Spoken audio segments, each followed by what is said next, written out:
A war would deal a body blow to it. As Russian troops fire missiles, the echoes of their war games ring through the corridors of these colleges. 24 फरवरी 2022 को Russia ने Ukraine के against जंग छेड़ दी, war declare कर दिया। Putin ने Minsk agreement को भी नल एंड वॉइड कर दिया है। 10 नवंबर 2021 को खबर आई थी कि रशिया ने अपने मिलिट्री सोल्जर्स को यूक्रेन के बॉर्डर पर तैनात करना शुरू कर दिया है। 25 नवंबर 2021 तक रशिया ने 1 लाख से ज्यादा ट्रूप्स यूक्रेन के बॉर्डर पर तैनात कर दिए थे और बताया जा रहा था रशिया मिड जनवरी से लेके अर्ली फरवरी तक कभी भी हमला कर सकता है। 21 फरवरी 2022 को रशिया के प्रेसिडेंट पुतिन टेलीविजन पर ऐलान करते हैं कि ईस्ट यूक्रेन में 2 सेपरेटिस्ट एरियाज हैं, डोनेस्क और लुहांस्क, और अब वो सेपरेटिस्ट एरियाज को इंडिपेंडेंट कंट्रीज के तरह रिकॉग्नाइज करते हैं। इसके बाद 24 फरवरी 2022 को रशिया यूक्रेन के एयरबेस और डिफेंस को डिस्ट्रॉय कर देता है। As air raid sirens rang out across Kyiv, authorities confirmed Russian troops had crossed the border into the country. A war would deal a body blow to it. As Russian troops fire missiles, the echoes of their war games ring through the corridors of these colleges. Putin ने यह भी कहा है कि अगर कोई और देश इस जंग में इंटरफेयर करता है तो वो न्यूक्लियर अटैक के लिए तैयार रहे, और ये सिर्फ धमकी नहीं, रशिया ये करने के लिए कैपेबल भी है, as Russia is a powerful nuclear state. Circumstances require firm and immediate action from us. I decided to conduct a special military operation. Anyone who tries to stop us and threaten our country and people should know Russia's response will be immediate and lead to consequences you have never faced in your history. Putin ने जो ऐलान किया वो 2 areas donates और Luhansk actual में separatist controlled है, मतलब Ukraine government के कंट्रोल में नहीं आते। ये एरियाज रशिया के बॉर्डर पे है और इन्हें रशियन ऑक्यूपाइड कहा जाता है।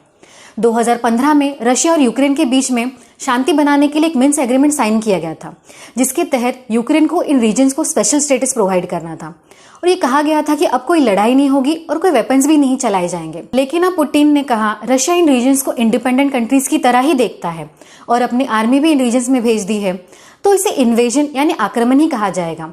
मतलब पुतिन ने मिन्स्क एग्रीमेंट को नल एंड वॉइड कर दिया है। ग्लोबल फायर पावर के अकॉर्डिंग रशिया वर्ल्ड की सेकेंड मोस्ट पावरफुल कंट्री है, जबकि यूक्रेन 140 देशों में 22nd रैंक पर आता है। ग्लोबल फायर पावर वर्ल्ड के सारे कंट्रीज के मिलिट्री कैपेबिलिटीज यानी मिलिट्री की क्षमताओं को एनालाइज करता है। इस चार्ट में हम देख सकते हैं रशिया के पास 8,50,000 एक्टिव सोल्जर्स है और यूक्रेन के पास सिर्फ 2,50,000 एक्टिव सोल्जर्स है। मींस रशिया के पास 2 से 3 गुना ज्यादा मिलिट्री है। ऐसे ही tanks, armoured vehicles, artillery guns, naval vessel और सबमरीन्स के बारे में रशिया यूक्रेन से कई गुना आगे है। यूक्रेन की मिलिट्री स्ट्रेंथ देखी जाए रशिया के अगेंस्ट तो वो बहुत कम पड़ जाती है। इसलिए रशिया को टक्कर देने के लिए यूक्रेन के सिविलियंस को मींस आम जनता को हथियारों की और डिफेंस की ट्रेनिंग दी जा रही है। यूक्रेन की आम जनता अपने देश को इन्वेजन से बचाने के लिए रशिया के अगेंस्ट वॉर के लिए तैयार हो रही है। इसे देखकर ऐसा लगता है अगर रशिया यूक्रेन को इन्वेड कर देता है तो यूक्रेन लोग इतनी आसानी से हार मानने वाले नहीं है और आखिरी दम तक लड़ने के लिए तैयार है। यूएस इंटेलिजेंस का कहना था 16 फरवरी को रशिया यूक्रेन पर हमला कर सकता है, पर ऐसा नहीं हुआ और इस बात का रशियन अथॉरिटीज के द्वारा मजाक भी उड़ाया गया। एक्सपर्ट्स कहते हैं कि एक्चुअली चाइना ने रशिया पर प्रेशर डाला था कि रशिया बीजिंग ओलंपिक खत्म होने का इंतजार करे। चाइना नहीं चाहता था कि कुछ भी हमला हो और ओलंपिक में इंटरप्शंस हो। ये सब बातें सेंसलेस मानी जा रही थी, लेकिन 20 फरवरी को बीजिंग ओलंपिक का आखिरी दिन होता है और दूसरे दिन 21 फरवरी को पुतिन की तरफ से ऐलान होता है about separatist areas in east Ukraine. यहाँ हम देख सकते हैं कि चाइना का इन्फ्लुएंस कितना ज्यादा है रशिया पर। अगर इंडिया को रशिया या यूक्रेन में से किसी एक को सपोर्ट करना पड़ा तो उसका इंडिया और इंडियन इकोनॉमी पे क्या इम्पैक्ट होगा वो हम इस वीडियो में आगे डिटेल में बताएंगे। यूक्रेन के प्रेसिडेंट जेलेंस्की ने यूक्रेन में मार्शल लॉ लागू कर दिया है। मार्शल लॉ लगाने की वजह से और यूक्रेन के एयरबेस और एयर डिफेंस डिस्ट्रॉय हो जाने की वजह से कोई भी प्लेन ना तो यूक्रेन में आ सकता है और ना ही यूक्रेन से बाहर जा सकता है। इसकी वजह से अराउंड 18 से 20,000 इंडियन स्टूडेंट्स जो यूक्रेन में मेडिकल और इंजीनियरिंग की पढ़ाई कर रहे हैं वो यूक्रेन में फंस गए हैं। स्टूडेंट्स बहुत डरे हुए हैं। ऑब्वियस है, जिस जगह हर 10 से 15 मिनट में बम्बार्डिंग हो रही हो और जिनके कंट्री के एम्बेसी उनसे ये कह रहे हो कि आप जहां हो वहीं रुक जाएं और घर से बाहर ना निकले तो कोई भी डरेगा ही। इंडियन स्टूडेंट्स लगातार सोशल मीडिया पर वीडियोस अपलोड कर अपनी जान बचाने की रिक्वेस्ट कर रहे हैं और बता रहे हैं कि कैसे वो अपनी जान बचाने के लिए मेट्रो स्टेशन और सबवे में रातें बिताने के लिए मजबूर हो गए हैं। कुछ जगहों पर वाटर सप्लाई सिस्टम बंद हो गए हैं, खाने पीने की चीजें अवेलेबल नहीं हो रही है। स्टूडेंट्स का कहना है कि वो पिछले कुछ महीनों से जंग के माहौल को देख यूनिवर्सिटी से ऑनलाइन क्लासेस लेने के लिए रिक्वेस्ट कर रहे थे। उनका कहना है कि इंडियन एम्बेसी अगर यूनिवर्सिटीज पर समय रहते ऑनलाइन क्लासेस के लिए प्रेशर डालती तो आज वो इस मुसीबत में नहीं फंसते थे। अब इंडियन गवर्नमेंट इन स्टूडेंट्स को रेस्क्यू करने का काम शुरू कर चुकी है। कल रोमानिया से कुछ स्टूडेंट्स को मुंबई लाया गया है।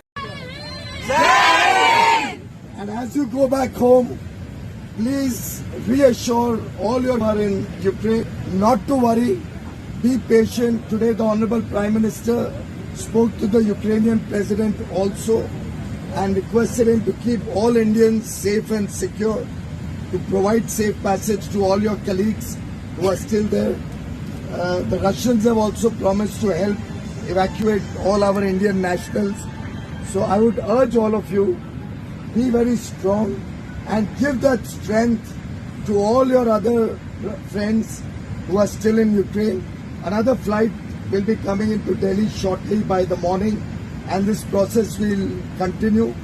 I must thank the Air India crew and the entire Air India crew. They've been wonderful.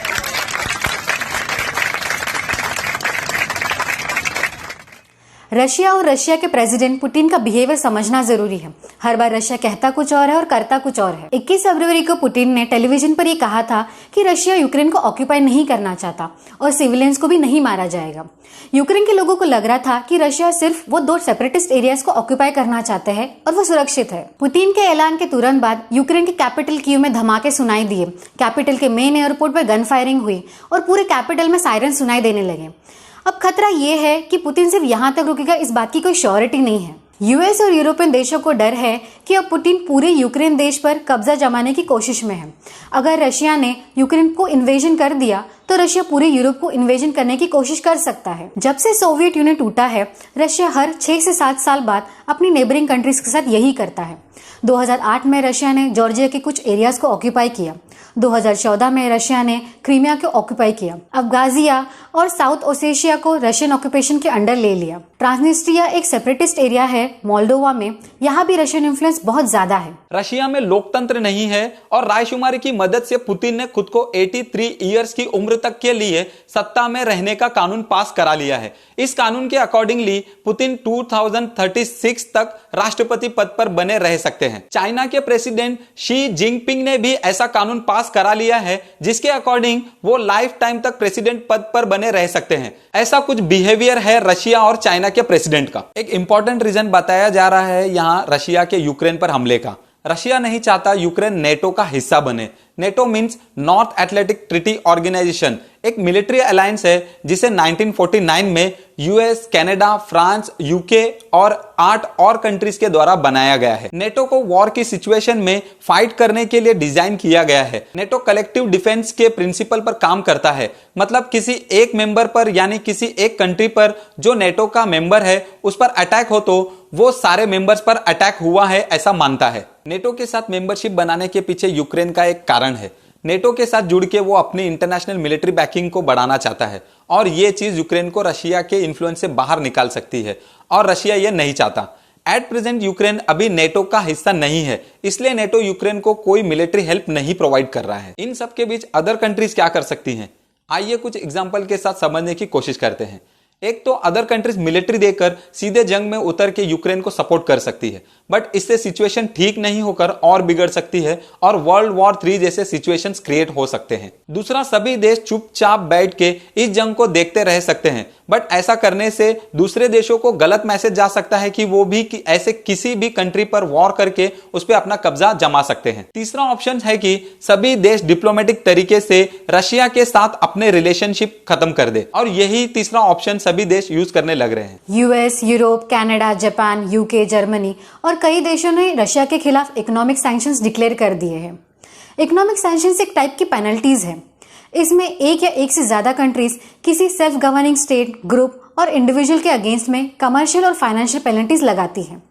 Economic sanctions एक ऐसा टूल बन गया है जो ज्यादातर कंट्रीज यूज करती है जब किसी देश की वजह से जियोपॉलिटिकल चेंजेस, टेररिज्म और कॉन्फ्लिक्ट पैदा होता है और इस तरह बिना वॉर में इन्वॉल्व हुए किसी एक पार्टी को सपोर्ट करते हैं। Overall, we'll be imposing asset freezes on more than 100 new entities and individuals.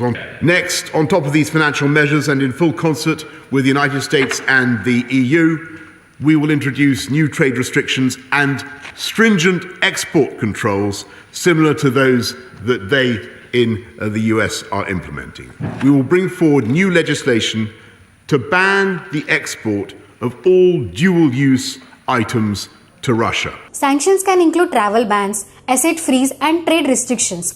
Russia को अदर कंट्रीज के थ्रू इकोनॉमिकली अटैक करके इकोनॉमिकली आइसोलेट किया जा रहा है। रशियन बैंक्स को और रशियन बिलियनर्स को स्पेशली टारगेट किया जा रहा है। यूके ने 5 रशियन बैंक्स को टारगेट किया है। जर्मनी की रिक्वायरमेंट का 50% गैस सप्लाई रशिया से आता है। जंग की वजह से जर्मनी ने भी नॉर्ड स्ट्रीम 2 गैस पाइपलाइन का सर्टिफिकेशन को रोक दिया है और इस तरह डिप्लोमेटिक तरीके से भी रशिया को रोकने से वर्ल्ड वॉर 3 जैसे सिचुएशंस बनते नजर आ रहे हैं। बट रशिया के प्रेसिडेंट पुतिन ने कहा है कि इन सैंक्शंस का वो करारा जवाब देंगे, लेकिन रशिया के प्रेसिडेंट को ये पता है कि ऐसे वॉर करने से अदर कंट्रीज से इसी तरह के इकोनॉमिक सैंक्शंस लगते हैं। रशिया पर पहले भी 2008 और 2014 में ऐसे सैंक्शंस लग चुके हैं, बट इससे रशिया को फायदा ही हुआ है क्योंकि यूरोपियन कंट्रीज के सैंक्शंस के बाद रशिया को चाइना का सपोर्ट मिला था। 2014 में जहां रशिया का डेट $45 बिलियन था, आज चाइना के साथ मिलकर $145 बिलियन हो गया है। रशिया और यूक्रेन के वॉर का अदर कंट्रीज के साथ साथ इंडिया पे भी बैड इंपैक्ट होगा। इसको हम 2 कैटेगरीज में डिवाइड कर सकते हैं, इमीडिएट बैड इंपैक्ट और after Russia Ukraine war impact. First, immediate bad impact means इस वॉर से इंडियन इकोनॉमी इफेक्ट होगी, specially petrol price. Indian government के लेटेस्ट इकोनॉमी सर्वे ने एस्टिमेट किया था कि इस साल के दौरान पेट्रोल के प्राइस $60 to $70 पर बैरल हो सकते हैं, बट इस वॉर की वजह से ये प्राइस ऑलरेडी $100 पर बैरल हो गए हैं। वो बात अलग है कि पिछले कुछ दिनों से इंडिया में पेट्रोल, डीजल और गैस के प्राइस नहीं बढ़े हैं। इसके पीछे क्या राजनीति है और क्या रीजंस है, इस पर हम किसी और वीडियो में बात कर सकते हैं। रशिया वर्ल्ड का 13% क्रूड ऑयल सप्लाई करने वाला देश है। यूएस और यूरोपियन कंट्रीज ने रशिया के ऑयल एंड गैस के इंपोर्ट और एक्सपोर्ट पर इकोनॉमिक सैंक्शन लगा दिए हैं। इससे ग्लोबल सप्लाई कम हो जाएगी और world wide gas and oil के प्राइस बढ़ जाएंगे, जिससे महंगाई बढ़ जाएगी। शेयर मार्केट गिर गए हैं और इंडियन गवर्नमेंट और पब्लिक के बजट पर भी बैड इंपैक्ट हो रहा है। इंडिया रशिया पर मिलिट्री सप्लाई के लिए डिपेंडेंट है। इंडिया में 43% आर्म्स रशिया से इंपोर्ट किए गए हैं। इस वॉर और इकोनॉमिक सैंक्शंस की वजह से हमारी डिफेंस सप्लाई को लेकर मुश्किल आ सकती है। Second, after Russia Ukraine war impact. India के लिए अब मुश्किल यह है कि इस वॉर में वो किसका साथ दे। अगर इंडिया रशिया को सपोर्ट करता है तो यूएस और यूरोपियन कंट्रीज इंडिया के अगेंस्ट कुछ स्ट्रिक्ट एक्शंस ले सकते हैं, जो इंडिया और इंडियन इकोनॉमी के लिए अच्छा नहीं होगा। और रशिया पे भरोसा करना काफी मुश्किल है कि वो आगे चल के किसी भी वॉर में इंडिया का साथ देगा। इस रशिया यूक्रेन वॉर में अगर इंडिया रशिया को सपोर्ट नहीं करता है तो आगे चल के अगर चाइना और पाकिस्तान इंडिया पर हमला करते हैं तो रशिया चाइना और पाकिस्तान को सपोर्ट करेगा, क्योंकि इस वीडियो में हमने जैसे बताया रशिया और चाइना के रिलेशन काफी स्ट्रांग है और चाइना रशिया का बिगेस्ट ट्रेड पार्टनर भी है। इसलिए अगर रशिया को इंडिया और चाइना में किसी एक को सपोर्ट करना होगा तो रशिया चाइना को ही सपोर्ट करेगा। अभी के लिए इंडिया को किसी एक कंट्री को सपोर्ट करना आसान नहीं है। वी होप वर्ल्ड वॉर 2 जैसे सिचुएशन वापस ना आए। इसमें नुकसान सिर्फ आम जनता का ही होता है। वीडियो अगर आपको इन्फॉर्मेटिव लगा हो और आप चाहते हैं कि हम ऐसे ही और इन्फॉर्मेटिव वीडियो लेकर आए तो इस वीडियो को लाइक और शेयर करके चैनल को सब्सक्राइब कर ले।